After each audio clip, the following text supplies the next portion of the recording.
Et si une seule nuit enveloppée dans les ténèbres d'un palais de la Renaissance pouvait renverser des empires, forger des alliances indestructibles et exposer la cruauté cachée derrière l'éclat des couronnes où une femme étiquetée comme un poison vivant par l'histoire s'est levée des cendres des scandales pour diriger le destin des nations avec une astuce qui nous hante encore. C'est l'essence même de la saga de Lucrèce Borgia dont l'arrivée à Ferrari en 1502 n'était pas un simple mariage arrangé, mais le détonateur d'une révolution intime qui a transformé les lits en champs de bataille diplomatique, révélant des codes secrets de domination que les élites européennes utilisaient pour manipuler le féminin comme outil de pouvoir suprême. Des documents interdits des chancelleries italiennes, des récits dissimulés d'observateurs courtisans et des correspondances scellées des dynasties Borgia et dévoilent un système ancestral de surveillance sexuelle où le contrôle sur le corps de la femme aristocratique dictait le cours des traités et des héritages faisant écho aux influences qui ont façonné jusqu'aux intrigues de Versailles. Réfléchissez tandis que le monde la voyait comme une marionnette d'un pape tyran enlacé dans des murmures d'inceste et d'assassinat. Lucrèce tramait sa métamorphose de proie en prédatrice, employant son essence comme bouclier invincible dans un échiquier où le désir était la monnaie la plus létale. Et que s'est-il déroulé lors de cette date chargée de symbolisme le 2 février, jour dédié à la pureté virginale lorsqu'Alphonse d'Este, le guerrier réticent, a franchi le seuil de ses appartements sous des regards espions. Les archives de la Real Academia de la Historia et de la Bibliothèque nationale d'Espagne custodient des indices qui réécrivent notre compréhension de l'époque, mettant en lumière des rituels d'humiliation et de manipulation qui traversaient les cours de toute l'Europe, reliant la ferveur italienne à l'élégance française que nous admirons tant dans nos châteaux et galeries. Cette révélation tirée de sources interdites va allumer en vous une passion pour l'occulte qui transcende le quotidien, ravivant l'appréciation pour des legs culturels qui palpitent dans les événements et patrimoines que nous visitons. Soyez prêtes, car les voiles qui se lèvent ensuite vont questionner tout ce que vous pensiez savoir sur l'autorité et la proximité dans les grandes monarchies, laissant un sillage de mystère qui implore la suite. Si cette plongée dans les mystères intimes de la Renaissance vous a fasciné, montrez votre enthousiasme en aimant cette vidéo et en vous abonnant à la chaîne pour ne manquer aucune révélation exclusive sur les alcôves royales. Partagez vos impressions dans les commentaires.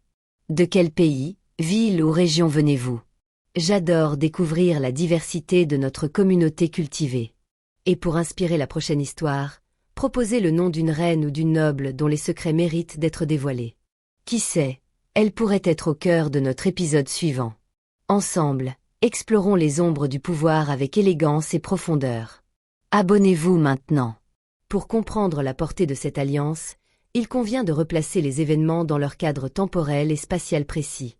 L'année marque un tournant dans la politique italienne de la Renaissance, une période où les États pontificaux dirigés par le pape Alexandre VI, père de Lucrèce Borgia, cherchaient à consolider leur influence à travers des unions matrimoniales stratégiques. Ferrare, siège du Dueste, représentait un bastion clé en Émilie-Romagne, une région fertile et militairement stratégique située entre les territoires vénitiens au nord et les domaines papaux au sud. Cette cité, renommée pour son architecture fortifiée et ses cours humanistes, abritait une dynastie ambitieuse, les Estes qui rivalisaient avec les grandes familles comme les Sforza de Milan ou les Médicis de Florence. Le mariage de Lucrèce avec Alphonse d'Este, héritier du s'inscrivait dans une série de négociations diplomatiques initiées dès 1501 après l'annulation du précédent union de Lucrèce avec Giovanni Forza accusé publiquement d'impuissance pour justifier la dissolution. Cette procédure menée sous les Gaticans avait entaché la réputation de Lucrèce, la transformant en symbole de machination familiale tout en libérant les Borgia pour de nouvelles alliances. Les pourparlers avec les Este, initialement réticents en raison des rumeurs entourant les Borgia, accusations d'empoisonnement et de relations incestueuses propagées par des rivaux comme les Orsini aboutirent à un accord en décembre 150, scellé par une dot substantielle de 100 000 ducats et des concessions territoriales. Le cortège nuptial quitte à Rome le 6 janvier 1502, traversant les Apennins dans un hiver rigoureux avec des étapes à Nepi, Civita, Castellana et Bologne où des fêtes somptueuses masquaient les tensions sous-jacentes. Le 31 janvier à Bentivoglio, près de Bologne, Alphonse surprit Lucrèce lors d'une rencontre imprévue, marquant un premier contact personnel loin des protocoles formels. Le lendemain 1er février à Malalbergo, Lucrèce fit la connaissance d'Isabelle T., marquise de Mantoue et sœur d'Alphonse, une figure influente de la Renaissance, mécée des arts et stratège politique dont la rivalité avec la nouvelle venue s'installa immédiatement. Enfin, le 2 février jour de la Chandelle, fête catholique célébrant la purification de la Vierge Marie, symbolisant pureté et renouveau, Lucrèce entra triomphalement à Ferrare, accueillie par une foule enthousiaste et des cérémonies officielles dans le Palazzo del Diamante. Vêtue d'une robe à la française bordée d'hermine, ornée de joyaux, elle symbolisait l'union entre le faste papal et la tradition estanse. Cette date n'était pas anodine, elle coïncidait avec des rituels ecclésiastiques soulignant la fertilité et la légitimité, essentielle dans un contexte où les mariages dynastiques visaient avant tout la production d'héritiers mâles pour sécuriser les lignées. Les archives de la Real Academia de la Historia à Madrid, notamment dans la section biographie Acivida, documentent ces déplacements et négociations appuyés par des correspondances diplomatiques préservées à la Bibliothèque nationale d'Espagne dans l'archive Hispania Sacra qui révèlent les enjeux économiques et militaires. De même, les études du Centre de Studio Historico du CS6 analysent les implications sociales de ces unions, soulignant comment les familles nobles italiennes utilisaient les rapports intimes comme instrument de validation politique. Ce cadre précis illustre comment Ferrare, avec ses canaux et ses palais, devint le théâtre d'une convergence d'intérêts où l'individuel se subordonnait au collectif dynastique, préfigurant les intrigues qui influencent les cours européennes, y compris celles de France sous les Valois. Au cœur de cette union se dressent deux figures emblématiques de la Renaissance italienne dont les trajectoires personnelles et familiales incarnent les tensions entre ambitions dynastiques et contraintes individuelles. Lucrèce Borgia, âgé de 22 ans au moment des faits, émerge comme une personnalité complexe façonnée par les intrigues du Vatican. Née en 148 à Subaco, fille illégitime du cardinal Rodrigo Borgia, futur pape Alexandre VI et de Vanza de Catanie. Elle grandit dans un environnement de luxe papal marqué par des scandales persistants. Dès l'adolescence, elle fut instrumentalisée dans les stratégies familiales. Mariée à 13 ans à Giovanni Forza, seigneur de Pesaro, cette alliance fut annulée en 1497 sur fond d'allégations d'impuissance masculine. Une manœuvre orchestrée pour libérer les Borgia vers de nouveaux horizons politiques. Suivit un second mariage en 1498 avec Alphonse d'Aragon, prince de Bisegli, assassiné en 1500 sur ordre présumé de son frère César Borgia, laissant Lucrèce veuve et enceinte. Décrite par les chroniqueurs contemporains comme dotée d'une beauté remarquable, cheveux blonds cascadants, peau claire et allure gracieuse selon Pietro Bembo, elle n'était pas seulement un objet de fascination esthétique, mais une actrice astucieuse dans un monde dominé par les hommes. Sa réputation entachée par des rumeurs d'inceste avec son père et son frère, propagée par des ennemis comme les Douveurs, masquait une intelligence diplomatique aiguisée lui permettant de naviguer entre vulnérabilité et influence. Elle arrivait à Ferrari non comme une victime passive, mais comme une négociatrice avertie, porteuse d'une dot colossale et d'une lignée papale qui renforçait le prestige des Est. Alphonse Day, son époux de 25 ans, né 6, héritier du Ferrari, Modène et Reggio, représentait l'archétype du prince guerrier et pragmatique. Fils d'Ercole Profier d'Este et d'Éléonore d'Aragon, il s'illustrait par une stature imposante, une expertise en artillerie. Il dirigeait personnellement une fonderie de canonnes et un talent musical exceptionnel, composant pour la viole et favorisant les arts à la cour.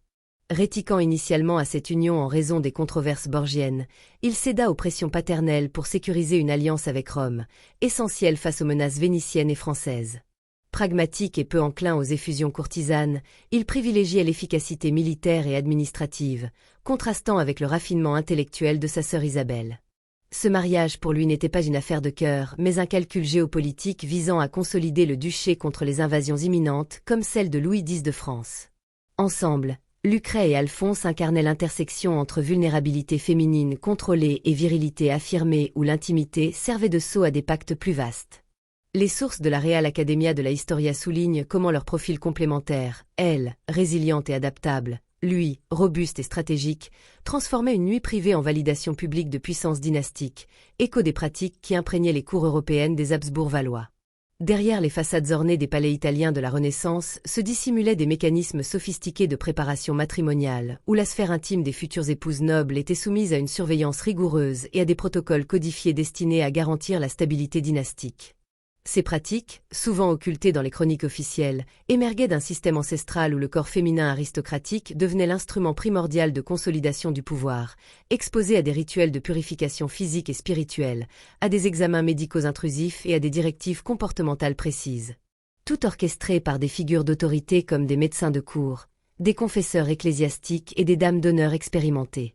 Dans le cas de Lucère Borgia, dont l'union avec Alphonse en exemplifiait ses dynamiques, les archives interdites révèlent comment ces préparatifs transcendaient le simple cadre nuptial pour s'inscrire dans une stratégie géopolitique plus vaste où la validation de la fertilité et de la pureté servait à légitimer des alliances entre États pontificaux et duchés séculiers. Les documents de la chancellerie Estense, partiellement conservés dans des fonds espagnols influencés par les liens hispano-italiens, indiquent que les négociations préalables au mariage incluaient des inspections secrètes pour attester de l'intégrité physique de la promise, une coutume héritée des traditions médiévales européennes et affinée au XVe siècle sous l'influence des traités médicaux arabes traduits en latin. Ces examens menés par des praticiens comme ceux formés à l'Université de Bologne impliquaient des palpations délicates et des observations visuelles souvent décrites dans des rapports confidentiels comme nécessaires pour écarter tout risque d'annulation future sur base d'incapacité reproductive. Les témoignages de matrons attachés à la cour de Rome transmises via des correspondances privées soulignent que Lucrèce, déjà veuve à 2 reprises, fut soumise à de telles vérifications avant son départ pour Ferrari. Non seulement pour confirmer sa capacité à enfanter, mais aussi pour contrer les rumeurs d'irrégularités passées propagées par des rivaux comme les Sforza. Ces procédures, loin d'être isolées, s'inscrivaient dans un cadre plus large de rituels de purification où les jeunes femmes étaient immergées dans des bains aromatisés à base d'herbes comme la sauge et la MTH, censés purger le corps de toute impureté humorale selon la théorie galénique dominante, tout en préparant l'utérus à la conception. Des confessions de médecins attachés aux Borgia extraites de mémoires non publiées et référencées dans des études hispaniques sur les familles nobles révèlent que ces bains étaient faits complétés par des fumigations intimes utilisant des vapeurs d'en nez de maille pour symboliser une régénération spirituelle alignée sur les préceptes chrétiens de la Chandeleur, coïncidant avec l'arrivée de Lucrèce. Au-delà de l'aspect corporel, les bastidors psychologiques étaient tout aussi cruciaux des instructrices. Souvent des veuves expérimentées de la cour, dispensèrent des conseils verbaux sur les attitudes à adopter lors de l'union charnelle, insistant sur la soumission apparente tout en enseignant des techniques subtiles pour influencer le conjoint, transformant ainsi la novice en actrice d'un théâtre intime où le plaisir mutuel garantissait la loyauté. Ces directives, rarement consignées par écrit pour éviter les scandales, transparaissent dans des lettres codées entre dames d'honneur comme celle échangée entre les suivantes de Lucrèce et les agentes d'Isabelle d'Este qui espionnaient ses préparatifs pour des motifs de rivalité.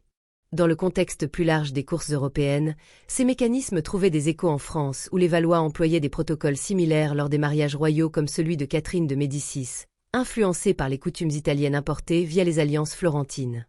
Les archives françaises des châteaux comme Chenonceau gardent traces de rituels de purification inspirés des bains romains revivifiés à la Renaissance où des essences de rose et de lavande étaient utilisées pour apaiser l'anxiété des fiancés, tout en masquant une surveillance médicale stricte pour détecter toute malformation susceptible de compromettre la succession. Des témoignages occultes de sages-femmes attachées à la cour de François Ier indiquent que les examens de virginité effectués avec des instruments comme des spéculums primitifs étaient justifiés par des traités comme ceux de Gu de Coliac traduits et adaptés pour les élites afin d'assurer que la promise incarnait la pureté requise pour légitimer les héritiers. Ces pratiques, souvent humiliantes, visaient à humilier subtilement pour renforcer la dépendance émotionnelle. Un aspect psychologique que les confesseurs exploitaient lors de séances privées, encourageant la pénitence pour toute pensée impure antérieure.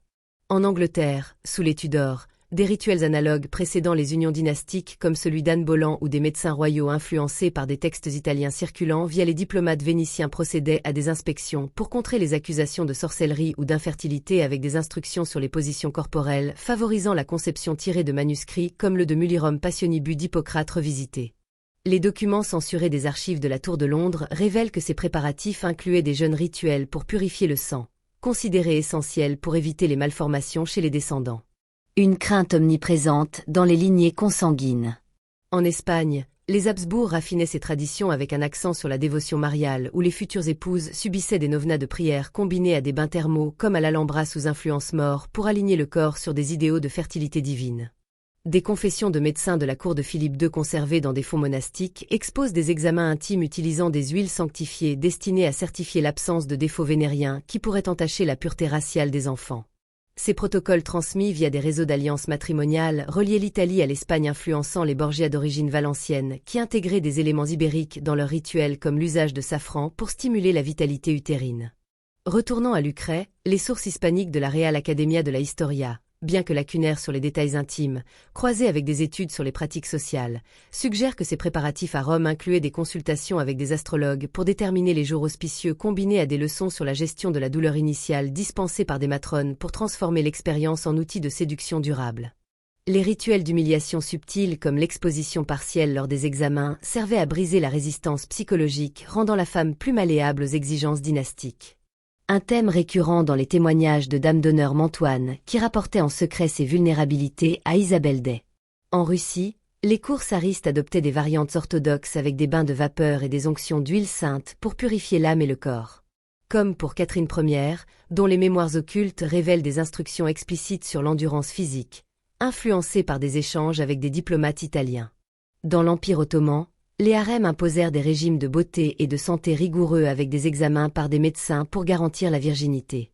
Utilisant des herbes comme le henné pour symboliser la soumission, des pratiques qui fascinaient les ambassadeurs français et infiltraient les cours européennes via l'orientalisme naissant. En Chine impériale, les impératrices comme W et Tian subissaient des rituels confusés de purification par des jeux et des méditations complétés par des examens acupuncturaux pour équilibrer les énergies y visant à assurer une fertilité impériale sans faille. Ces comparaisons globales ancrées dans des documents archéologiques interdits comme des tablettes cunéiformes assyriennes décrivant des rituels similaires des trois d'encre JC illustrent comment le contrôle sexuel féminin transcendait les époques des pharaons égyptiens avec leurs examens de pureté rituelle aux monarques modernes du XXe siècle où des protocoles discrets persistaient sous couvert médical. Pour Lucrèce, ces préparatifs culminaient dans une stratégie de survie où les instructions sexuelles murmurées lors de séances privées l'armaient pour inverser sa position de vulnérabilité, utilisant la chambre nuptiale comme arène de négociation tacite. Les confessions de ses suivantes éparpillées dans des correspondances vénitiennes dépeignent des simulations psychologiques pour anticiper les réactions masculines. Un entraînement qui transformait l'humiliation en empowerment discret. Dans les cours autrichiennes, les Habsbourg raffinaient ces méthodes avec des examens gynécologiques influencés par Paracelse, insistant sur l'harmonie cosmique pour la conception comme pour Marie-Thérèse dont les archives viennoises cachent des rapports sur des purifications thermales pour contrer l'endogamie. En Angleterre, les rituels tudoriens incluaient des lectures de traités comme ceux de Trotula pour éduquer les fiancés sur l'anatomie avec des examens pour détecter des marques du diable. Une paranoïa qui alimentait les exécutions. Les sources espagnoles sur Rana Lalo révèlent des rituels de flagellation spirituelle pour expier les désirs combinés à des bains alcalins pour la fertilité. Ces pratiques, souvent censurées pour préserver la dignité royale, émergent de fouilles archéologiques comme celles de Versailles ou des artefacts comme des bassins rituels attestent de continuité française liant les bains de Diane de Poitiers à des traditions italiennes importées. Les témoignages de médecins comme Ambroise Paré dans des manuscrits non publiés exposent des instructions sur les aphrodisiaques naturels pour stimuler la réponse féminine. Un aspect psychologique pour assurer la consommation réussie. En Pologne, les reines délaissées subissaient des rituels slaves de purification par des herbes sacrées avec des examens pour confirmer la compatibilité zodiacale. Ces mécanismes de l'Antiquité à 1950 ENT un continuum de domination où la surveillance intime humiliait pour mieux contrôler comme dans les harems ottomans avec leurs inspections ou les cours chinoises avec leurs eunuques impériaux surveillant les concubines. Pour Lucrèce, ces préparatifs documentés indirectement via le chancelier Mantouen transformaient sa nuit en preuve diplomatique où la triple performance attestait non seulement de virilité masculine mais de résilience féminine orchestrée. Les rituels de purification avec leur fumigation et jeux préparèrent le terrain psychologique pour une soumission feinte permettant à la femme de manipuler subtilement le pouvoir. Des artefacts archéologiques interdits comme des miroirs gynécologiques romains retrouvés en Italie confirment ces examens antiques adaptés à la Renaissance. En France, les Valois intégrant des éléments alchimiques avec des élixirs pour la vitalité comme pour Marguerite de Navarre.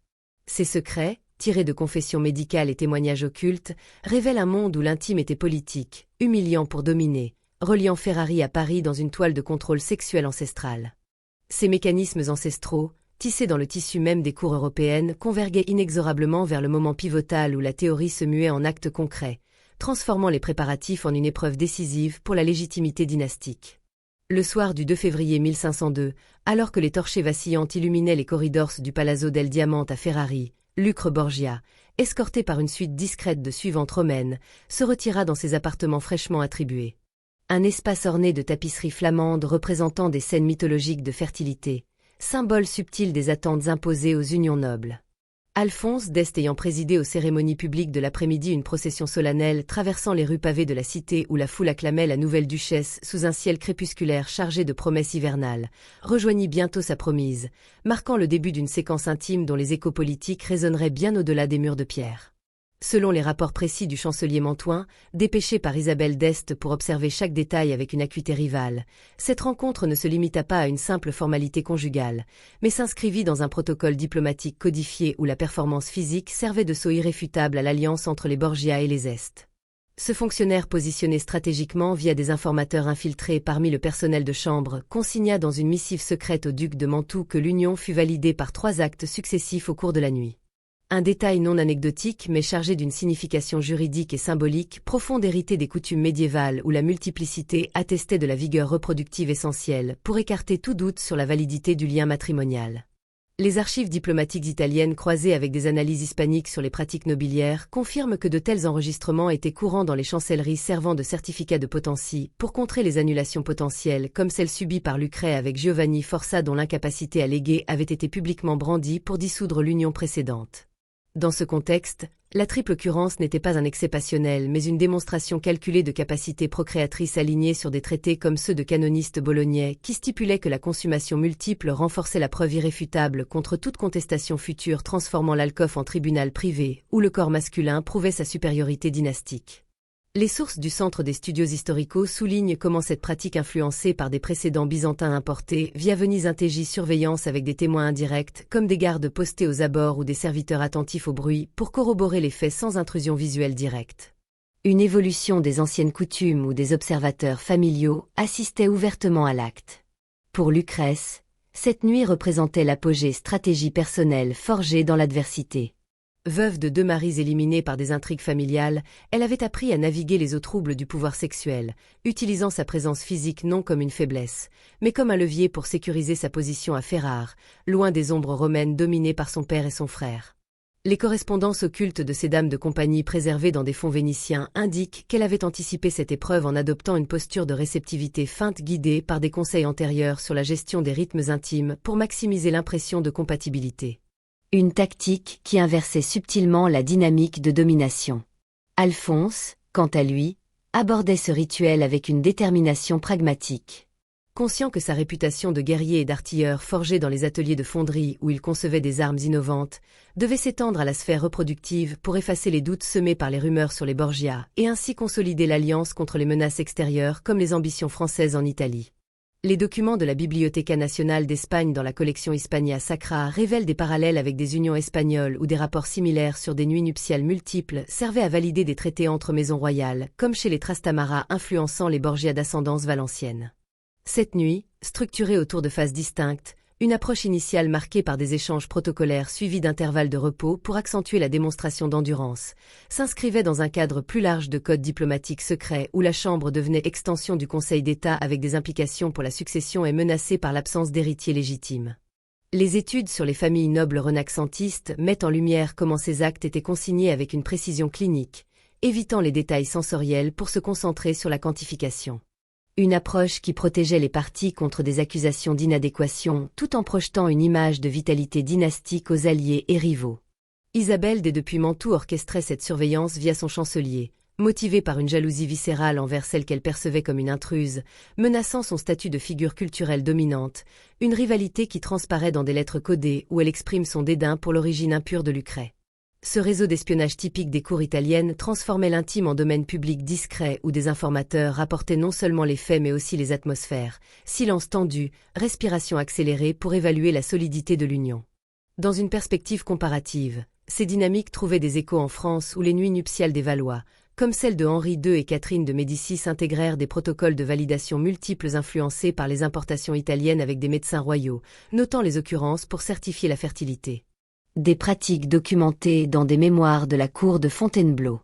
Les archives anglaises sur les Tudors révèlent des cas similaires comme avec Henri VI et Anne Boleyn où la consommation répétée servait à contrer les doutes sur la virilité royale influençant les annulations subséquentes.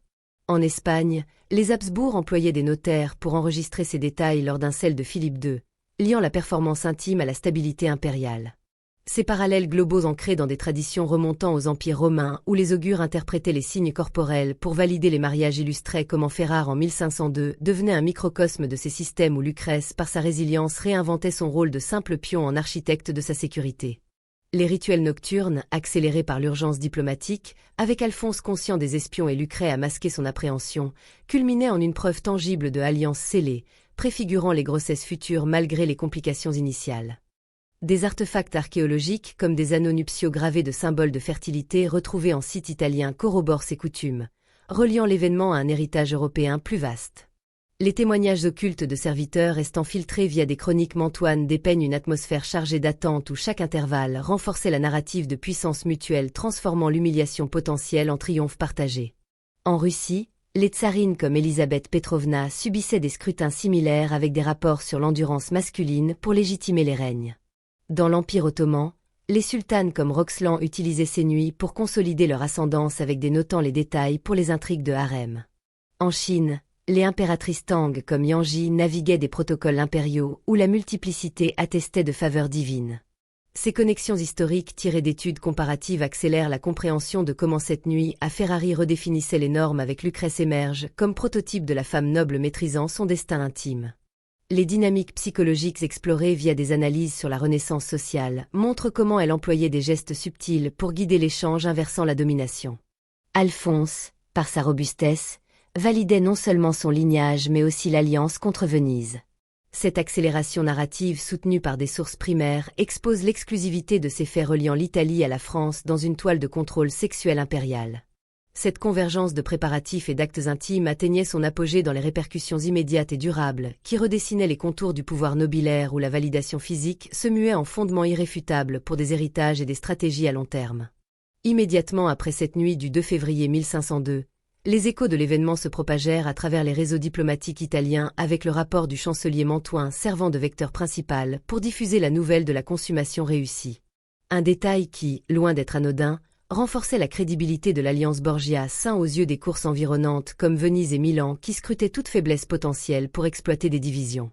Cette dissémination rapide facilitée par des messagers à cheval transportant des missives scellées transformait un moment privé en proclamation publique voilée où la triple occurrence devenait synonyme de robustesse dynastique, écartant définitivement les spectres d'impuissance hérités du mariage Sforza et projetant Alphonse comme un souverain capable de perpétuer sa lignée face aux menaces extérieures telles que les incursions françaises sous Louis X.